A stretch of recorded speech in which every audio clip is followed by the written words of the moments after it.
Welcome to the National Critics' Choice Online News, and here at Whisky Live 2013. Please tell us more about this wonderful, tequilas and spirits from Mexico.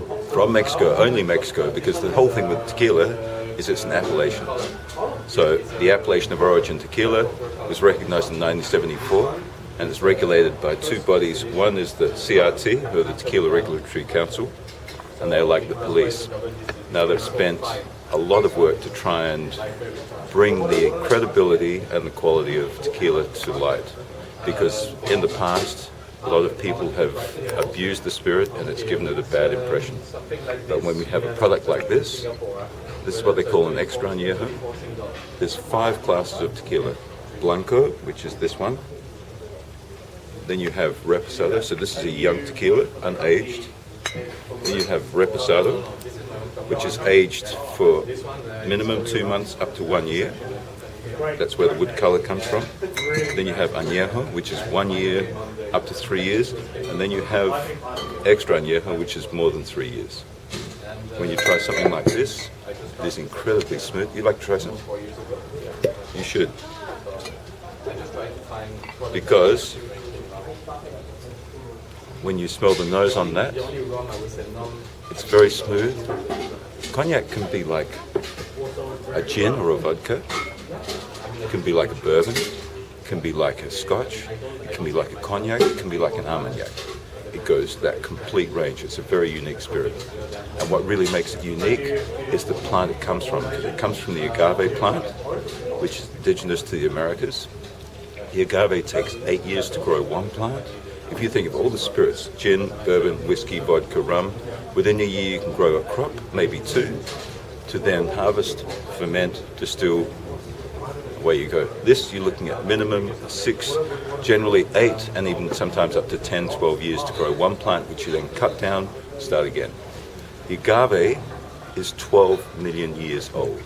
Wow. Humans, 12,000. This is coming back from 12 million years. This plant is really unique. If you think of aloe vera, the aloe is indigenous to Africa, the agave indigenous to America. These two plants never saw each other, but grew with very similar qualities. And everyone knows the benefits of aloe. Agave is the same. Now, what's the alcohol limit? Or to be called tequila, it needs to be minimum no less than 35% alcohol, no more than 55%. In general, most tequilas will be 40%, a lot because they'll actually bring down the alcohol content for tax reasons will be 38, but generally it's about 40%. now, what would you recommend for first-time drinkers for tequila and Okay, spirits? the first thing I would say is, what is your spirit of choice? If you're a gin drinker or a vodka drinker, you would like a white spirit. But you would not want this at room temperature because you're used to drinking vodka or gin super chilled. So then, as you see here on ice, this is chilled. It's like velvet when you drink that. It is incredibly sweet. If you drink bourbon, then I would recommend a Reposado. If you drink this, you're more likely to be able to drink at room temperature. In fact, Reposado is the biggest selling category of tequila in Mexico. If you're a whiskey drinker, you would prefer something like an añejo. Or if you're a cognac drinker, then you would go for something like this.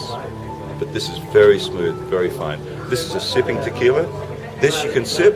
In fact, the way I love to drink this is in a white wine, a large red wine glass, in fact. Let it breathe, let it open up.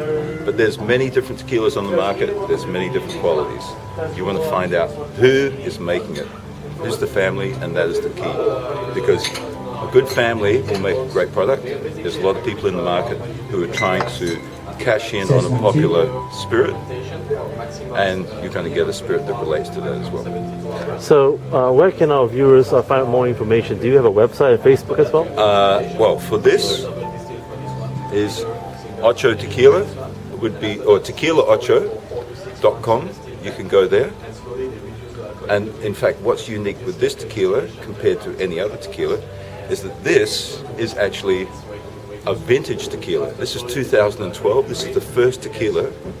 There is 2011. You have 2 different years coming from 2 different ranches. Now, when I say a ranch or a field, what this is based on is terroir. So this tequila is different from this. Most people are going to make a Blanco, same right across the board. Wow. These two are completely unique, and the difference coming from it is only based on the soil that the agaves are growing in. So it's very unique. Now, what is a good terroir for Mexicans? Okay, if you consider, I think, is there a map here? I don't know. Well, a good friend of mine who made Siete Leguas. Now, Siete Leguas made Patron. I'm sure everyone has heard of Patron Tequila. They made Patron Tequila for 13 years. Now, Patron has set up their own distillery, and they do their own production, but he is the person that originally made Patron. I remember in an interview we had at a conference, he said if he had a choice to pick agaves to make tequila, he would look at the southwest slopes for giving the best quality of agaves. Well, once again, thank you for joining us here at the Natural Prince Choice.